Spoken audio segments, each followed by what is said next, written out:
Governor Scott vetoes a bill that would have overhauled Vermont's homelessness response system, saying it does not adequately reduce the size or cost of the Motel Voucher program.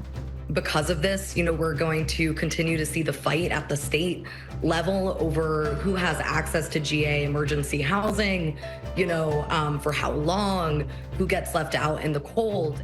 Plus, a new financing tool for housing infrastructure becomes law, and House and Senate negotiators appear to have struck a deal on a major education reform package, but will it satisfy the governor? All that and more ahead on Vermont This Week.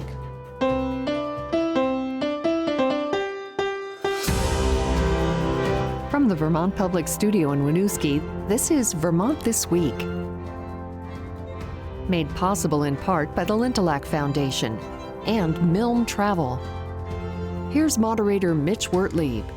Thanks for joining us on Vermont This Week. I'm Mitch Wertlieb. It's Friday, June 13th, and joining us on the panel today, Peter Hirschfeld from Vermont Public, Carly Berlin from Vermont Public and VTDigger, and Austyn Gaffney from VTDigger. Thank you all so much for being here today. Wow, a lot going on. I think I say this every week, Pete. It's amazing how things are moving so quickly. As we're going to tape here, it appears that House and Senate negotiators have struck a deal on an education reform bill. This has been a big deal at the State House. This is why all the lawmakers have had to spend overtime because nothing's gotten done. But what do we know to this point about what may be happening? Yeah, if you had asked me last night, Mitch, after the conference committee's last meeting at about 7:30 p.m., whether or not they were going to get a deal done, I would have said bet on it not happening. It looked like they were at loggerheads. It looked like there were some really thorny issues over independent schools, how much money is going to be going to independent schools, how many students will be eligible to attend independent schools. Also issues about what's going to happen to spending and taxes in a lot of districts that are going to see their funding levels changed by this law. And what we saw today appears to be a resolution of those differences, and it arrived in relatively short order. And as it stands right now, it looks like we're going to have a handshake deal really soon. Now, the stuff we don't know, of course, is whether or not Governor Phil Scott is going to be happy with whatever deal was reached. As we're going to tape now, the governor has a press conference coming up in about an hour. We'll see what he has to say then. But one of the things that we do know is that he was really trying to get these negotiators to get a deal done quickly. They went overtime, it didn't happen. So you would sort of think intuitively that maybe he's glad that something has come up here and that maybe something's gotten done, but he also may have objections. Yeah, well, Phil Scott has said what we need is a generational overhaul of our education system. And he said, because it's so big, because it's so consequential, when we do this, we have to make sure we get it right. And Phil Scott has said, we need a deal, but he also hasn't put any time deadlines on reaching that deal. So you can be sure that if this deal ends up being something that Phil Scott can't sign off on, he's not going to say, so adjourn the session and we'll come back and try to figure out next year. He's going to say to lawmakers, I need you to keep coming back to the table until you deliver me something that I can sign. Also, just if this does make it to a floor vote in the House and Senate, there's no guarantee right now that rank and file lawmakers are going to approve this thing. There's a chance the bill doesn't even make it to the governor's desk because there's some real misgivings among a lot of lawmakers about what this bill would do and how it would do it. Again, school consolidation, a lot of concern about some of the smaller rural schools. Yeah, no question about it. Make sure you go to vermontpublic.org to get the latest on all of this, and we'll try to keep you up to date as quickly as we possibly can once we know more about what could be a major education reform bill here. What we do know about a bill that has been signed, Carly, or actually a veto of a bill, is the Motel Voucher program. There was supposed to be an overhaul of this program. Governor Phil Scott was not a fan of the Motel Voucher program, but then he went ahead and vetoed the overhaul version. So what did he object to there? Exactly. I mean, the main concern from the governor here was that this bill, H91, would have continued spending really high levels of state money on homelessness response. He, kind of construed, in his veto message to lawmakers that this bill would be a continuation of the Motel Voucher program as it currently exists. This bill would actually have dissolved the statewide program next summer and given responsibility and funding over to private nonprofit organizations to provide emergency shelter going forward. But that was the main concern. But that means we're back to square one? We are. I mean, this veto in some ways sort of endorses the status quo of this program with its constant churn of people coming in and out and constant fights in the State House over who is eligible for it going forward. It passed on largely party line votes, in the final days of, or before lawmakers went home, before this education wrangling has continued on. But that means that lawmakers are unlikely to be able to override the veto in coming days, and we'll have to see what might come next for this vision of regionalizing, decentralizing the motel program going forward. What we do know is that the problem itself of homelessness has not gone away. Hundreds of people used this program last year, is that right? That's true. I mean, thousands, really. This is our main backstop for a shelter system that has been overloaded for years. And as we know, the motel program expanded greatly during the pandemic when federal money came in. This fight has, continued for the last few years as that federal money has gone away. And so we have to see if state leaders can come to an agreement on what the future of the state's homelessness response looks like as the problem gets worse. Yeah. It was interesting to see this issue after all these months of trying to reach consensus, right? Go back to the purely partisan divide that we've seen for most of the last 4 years since this became an issue, and House Democrats put out a statement after the governor issued his veto, a withering criticism. I mean, he basically boiled it down to Phil Scott hates homeless people. And it'll be interesting to see where they go from here, and also if the veto of this bill is going to have the sort of devastating impacts on the homeless population that Democrats say it's going to. Well, from the Motel Voucher program to housing writ large, there has been a bill passed, Carly Berlin, about a housing package that's been signed into law. There's a lot going on in this bill. What are some of the big main takeaways that you can tell us about? Yeah, the main policy achievement of this bill is a new program that's aimed at financing the infrastructure that's needed to build new housing. So think sidewalks, roads, water lines, sewer systems. Those things are really expensive, and those costs often fall to the developer to build out, and then those costs get baked into the cost of housing, which is rising. So the idea here is to use increased tax revenue from new development to pay off loans for that infrastructure build out.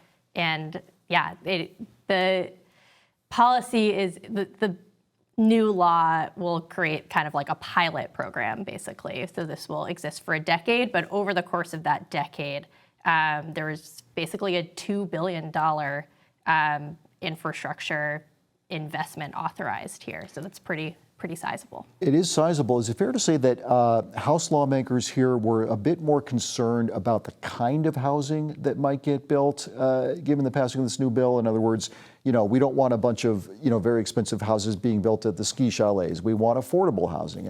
Does the bill deal with that? It's true. That was definitely a concern that came up through the legislative process. And there are benefits baked into how this program is designed for affordable housing to try to incentivize homes that, have income restrictions for who would ultimately live in them.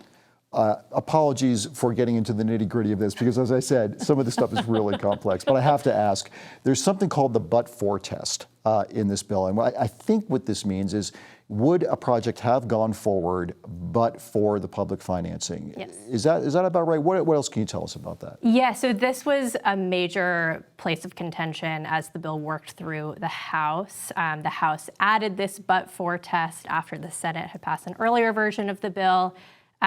It was really important to House Democrats to have this guardrail.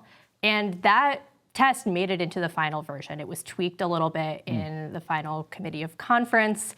The but-for test won't be used for affordable housing projects going forward, just for market rate ones.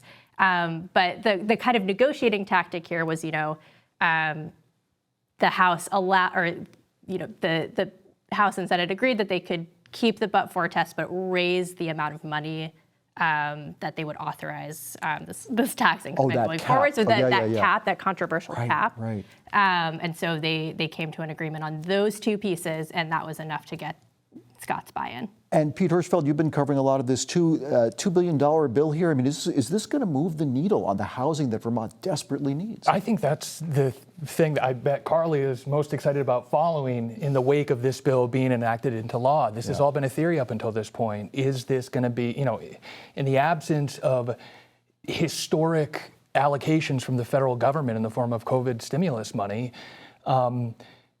can Vermont find other mechanisms to increase housing stock? And this is one of the ones that they've landed on. And, in 6 months from now, a year from now, are we going to see municipalities taking on debt to build the kind of infrastructure that lawmakers are hoping they will? It's an unanswered question right now, but one we'll get the answer to eventually. Eventually, yes. And Carly Berlin, also Vermont housing agencies, there's a limit on assistance vouchers. What's that all about? That's true. So these are Section 8 vouchers paid for by the federal government that help low-income people cover the rent, as rents in Vermont are rising rapidly. Very expensive, yes. The bottom line here is that the federal government hasn't allocated enough money to keep up with those rising costs. The U.S. Department of Housing and Urban Development has also clawed back some reserve funding from local housing agencies. What that leaves us with is that the largest housing authorities in the state have stopped issuing any new vouchers. They've taken away about 150 vouchers from people who currently had them and were looking for an apartment to use them, which we know is really challenging already. Yeah. And they've said that they need to shelve about 1,000 vouchers by the end of this year. So that's through attrition. When someone gives them up, the authorities, there are 9 of them across the state, won't be giving out new ones. That's pretty significant, 1,000. I mean, we had a graphic up for those of you watching at home showing, who's going to be affected by these Section 8 pullbacks. Austyn, Gaffney, I want to talk about some environmental stuff now because a new bill is focusing on farm runoff, which has been a huge problem in Vermont. What does the bill do? What does it tackle here? So it's Senate Bill 124, and it's an act for miscellaneous agricultural subjects. But basically what it does is it is a reaction to a claim by the Environmental Protection Agency that came to Vermont last fall, where they said that Vermont was violating the Clean Water Act. So Vermont as a state, can determine how the Clean Water Act is enacted through the Agency of Natural Resources. And basically, the legislation is trying to help the Agency of Natural Resources get a better handle on runoff from farms. But there's a bit of controversy here because the ANR, right, can be seen sometimes as perhaps being a little too friendly to farms. In other words, they shouldn't be overseeing this. There's been some criticism there. There's been some the Agency of Ag, I'm sorry, yes. Oh yeah, there's been some criticism between what is called split jurisdiction. So basically between ANR and the Agency of Agriculture. Yeah. So the Agency of Agriculture is thought of obviously to be friendly to farms because they are very invested in farms and they have a lot of strong relationships that they built with farmers over time. So while they have basically split regulating runoff from farms with ANR, and that is what the EPA pointed out had led to issues with overseeing pollution from those farms. Okay, I appreciate the update on that. Thank you. Yeah. Pete Hirschfeld, there are some new bills, even though everyone's concentrating on housing, education, obviously, but some new bills have been weighed in on by the governor. What are some of the big ones here? Yeah, one that I think a lot of people were following was called an act relating to age-appropriate design code. This is also known as Kids Code. And broadly, what lawmakers are trying to do is create a state law that forces social media companies to re-engineer their platforms like TikTok and Instagram in ways that prevent children from becoming addicted to the doom scroll, for example, or the notifications that pop up and give you that endorphin rush. The algorithm. Yeah. So, the idea is, hey, we have safety codes in place for cars and buildings. We need to have a similar code in place for these social media platforms that kids are spending hours a day on in some cases. A lot of people thought the governor might veto this because he vetoed a similar bill last year, but they pushed out the implementation date until 2027. And so the governor says he thinks that will allow time for these court cases to play out in ways that doesn't get Vermont stuck in a legal quagmire. I'm curious, though. I mean, we're talking about the big media companies here, and Meta and Instagram, all that stuff. So, what can Vermont really do in that? Is there any teeth in this, in other words? So the duty of regulating big tech has in many ways fallen to states. The federal government has not made a lot of headway in recent years in terms of passing big data privacy, AI, social media legislation. I've talked to Senator Peter Welch about this before. He says lobbyists for Google and Amazon and Meta have done a really good job gumming up the works in DC. And so we're seeing states take this on. More than about 20 states now have comprehensive data privacy laws. So Vermont is not alone in this. It's part of a long list of states that have said, hey, if Congress isn't going to do something about it, then we are. We were talking, you and I, about a data privacy bill that actually did not get done. And I think part of the problem is because, and this is kind of interesting, there are smaller Vermont entities that sort of need to deal with this data harvesting, right? Yeah, I mean, even if you're a mom and pop retailer, 21st century business imperatives require you to be doing things like targeted advertising. And if you're in the business of targeted advertising, then you're in the business of buying and selling data. And the concerns are that if you tailor legislation that's going to try to target the bad actors, there's a danger that smaller Vermont businesses get ensnared in that in a way that complicates their business models. So that data privacy issue specifically is going to be one that is going to take a little more time for lawmakers to work through. There were, speaking of smaller entities, cannabis growers in Vermont, small growers especially, not very happy with a bill that the governor signed dealing with cannabis law. What can you tell us about that? Yeah, it's sort of there's miscellaneous bills. There's some stuff in there about labeling. You have to say when the cannabis was packaged, things like that. But what growers were looking for, a lot of growers, was the ability to sell their product directly to consumers. They say they're getting squeezed out by this retail marketplace that really puts smaller independent growers at a real disadvantage. And they ultimately were not successful in pushing lawmakers to adopt the direct-to-consumer concept. And they let it be known that they were not pleased with this bill and had hoped Phil Scott would veto it. Okay. Now, there's also a flood bill that has been dealt with here by the governor. What's going on there? Yeah. So there isn't a ton of money that lawmakers have to work with to help flood-hit communities. And so in the absence of money, they've tried to give them some new municipal financing tools. And this would allow towns to use unspent money from the previous year for flood purposes without going to a town vote. It would change the terms under which they can take on loans, allow them to take on more emergency loans over a longer term. So arcane stuff, but there are a lot of lawmakers that think it could be potentially meaningful to communities when future disasters hit. All right, I'm glad you're covering all these different bills while still trying to concentrate on education and what's happening with housing. It's just amazing how much stuff has been flooded in here towards the end. Austyn Gaffney, I was reading this fascinating article that you wrote in VTDigger about some new processes for taxing utilities in Vermont, which I guess caught a lot of smaller towns, especially by surprise. Yeah, so it's something that the State Department of Taxes has been undergoing for about 5 years now, where they're taking on these different properties and other systems of valuation and trying to make them more consistent across towns in Vermont. So utilities is what they took on this year. And basically in late May, these utilities got an email that said their valuation had changed. So if you're a smaller town, what that means for you is that potentially your valuation has gone down because it's now divided instead of like electric poles or substations, it's now divided based on a customer base. So if you have fewer customers, you might not see your utility valuation drop. And so that surprised some of these smaller towns. So what's an example? What's a small town that's dealing with this now for the first time? So there's a couple in Essex County who I spoke to. One is Guildhall, and they saw their valuations drop by up to 60%. Wow. Another is Maidstone, sorry. Oh, Maidstone, yes. And they dropped by 55%. So it's while it doesn't necessarily mean they're going to pay a lot more for taxes. It's still a small bump in the taxes that they might end up paying as a town or not receiving as a town. So it's a bit of a change for them.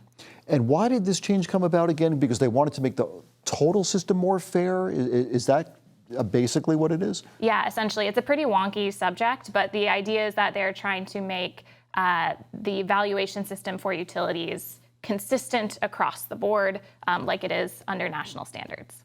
And Pete and Carly, you know, you've seen this happen with grand lists. I mean, these are important things. Towns need this money, right? I mean, it happens. Yeah. Yeah, and I mean, I think you're seeing a wider scale reckoning at the state level with what a lot of people view as the antiquated nature of the way we calculate the value of property across the state, which turns out to be a key factor in determining how much people are paying into the public fisc for things. There's a bill related to, grand list values in towns for property. Right now, we have local town listers that are going to a house, and they're volunteers in some instances, and they're making a decision about how much this piece of property is worth. And there are a lot of people in Montpelier who feel like, we got to get with the times on this. We need to professionalize this. We need the state to be taking a stronger role in it. So, yeah, I think it's part of a broader effort to rethink the way Vermont does things. Well, there are some other things going on, too, which have sort of a broader, I guess, connection to national things that are happening. And Vermont plans to join a lawsuit that's seeking to block President Donald Trump's deployment of National Guard troops against protesters in Los Angeles. State Attorney General Charity Clark said on Tuesday that in recent days, Trump has sent several thousand National Guard troops and hundreds of Marines to LA in response to the protests that are opposing his immigration and deportation policies. The protests are happening all across the country, and they are happening tomorrow in Burlington, and I think throughout the state of Vermont. I mean, what are we expecting to see here with the protests that are happening? Well, Digger had a story earlier this week saying that I believe we're up to 40 protests in communities across the state now. And I don't know if any of you went out to the protests. The last big round of these was I believe in late winter, early spring. Yeah.